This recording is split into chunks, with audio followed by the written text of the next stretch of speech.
Now we have speaker number 2. We are now on to our next speaker. Let me introduce Toastmaster Ilangathir. Ilangathir is all fired up all the time. No matter what he does in the best way possible.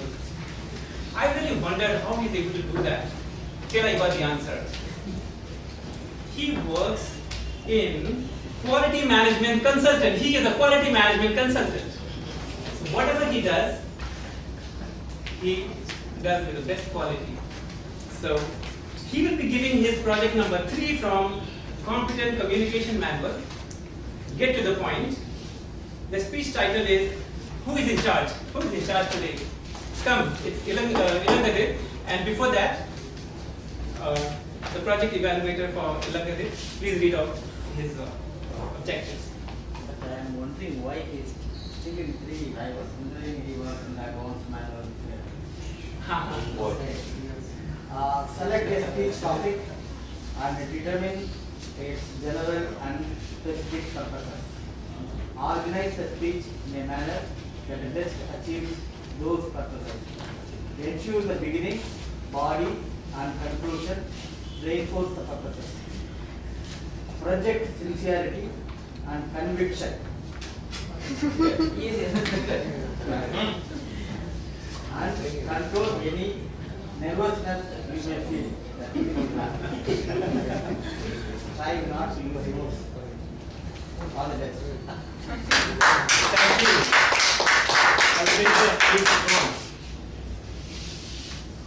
You're such a wonderful person. There's no one who's as stupendous as you are. I'm so proud to call you my friend. If someone calls you up and says this, right when you get out of bed in the morning, how do you feel?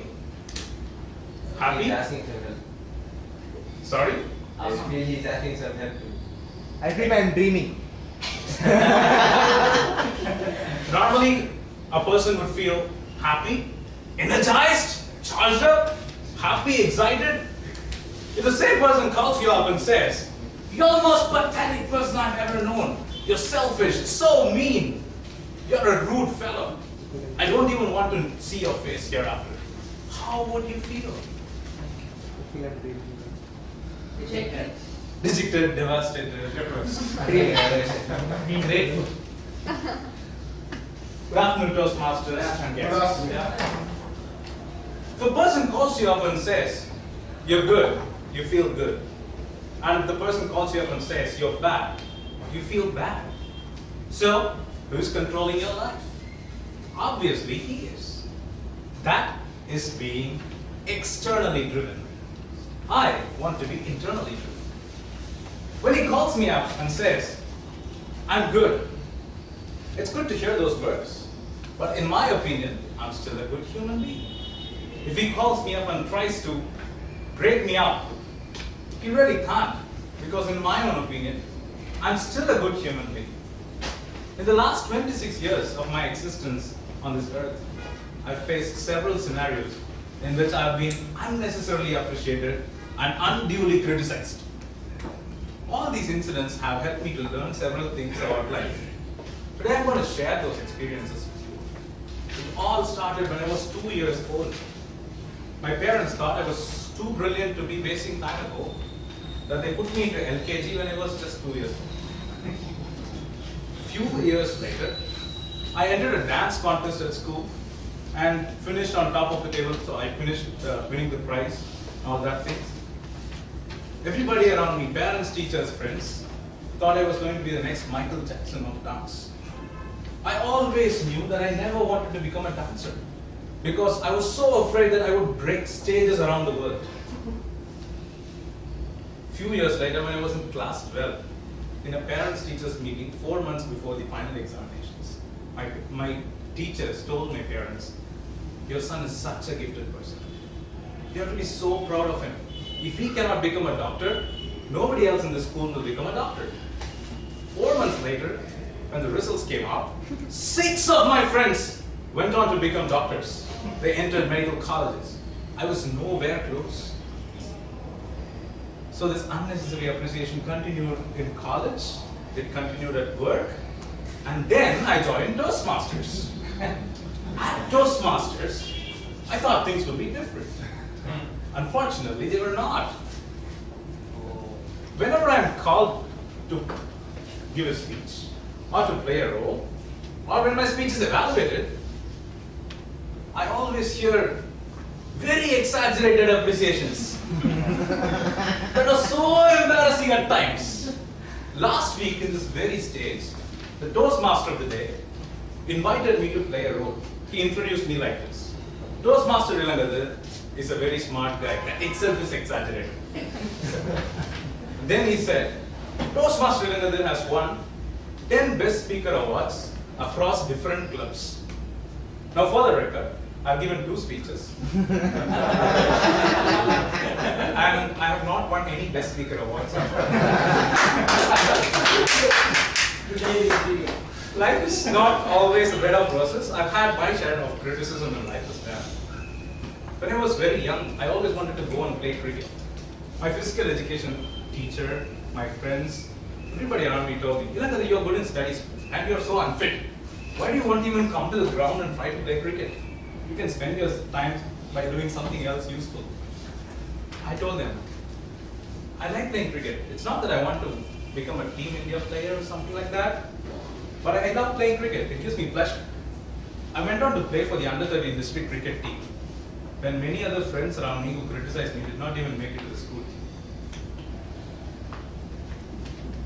A few years ago, I was trying to buy a house for myself. I was just 2 years into the industry, out of college. I was trying to buy a 2-bedroom house in a prime part of Chennai. Everybody around me told, dude, you don't even want a cycle, you don't even want a bike, and you just want to buy a house for yourself. I told them, look, I want to buy a house. I feel like buying a house. And I'm sure that I'll be able to handle my financial situation. So, when I bought my house, my salary was 28,742 rupees. And my EMI was 28,000 rupees. Lucky that I was staying with my parents. And my office had an office bus, so I need not spend anything else. I went out to buy a house right opposite to my manager's house. In the same apartment. A few months ago, I wanted to start joining Toastmasters. In this time, 3 to 5 on Saturday evenings, I used to play badminton with my friends, exactly 3 to 5 Saturday. I told them one fine day, guys, I'm joining Toastmasters. I won't be able to come and play badminton with you guys. They told me this, Ilangathir, already you're so talkative. We cannot bear whatever you're talking. Now you want to go and improve your speaking skills, so you're going to join Toastmasters? Why don't you just come here and keep having the fun we are all having? I told them, I love what I do at Toastmasters, period, case closed. So what did I learn from all these incidents? I learned the following things. Be honest to yourself, set your own standards, try and improve from where you are today. Don't brood over things, try to get over them as quickly as possible. When someone appreciates you, look for something good in you that you really don't know before and try to work on your strengths. If someone criticizes you, if it is a positive criticism, make the most of it. Develop an immunity to negative criticism. I love giving a pep talk to myself. Pep talks are like, I can do it, I can handle it, I can give a good speech. Pep talks go into your mind, into your subconscious mind, and onto the self-belief about yourself. So, bottom line, moral of the story is, if you think you can, you can.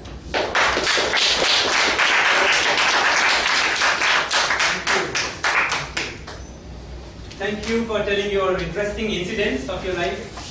It was really interesting. So now we are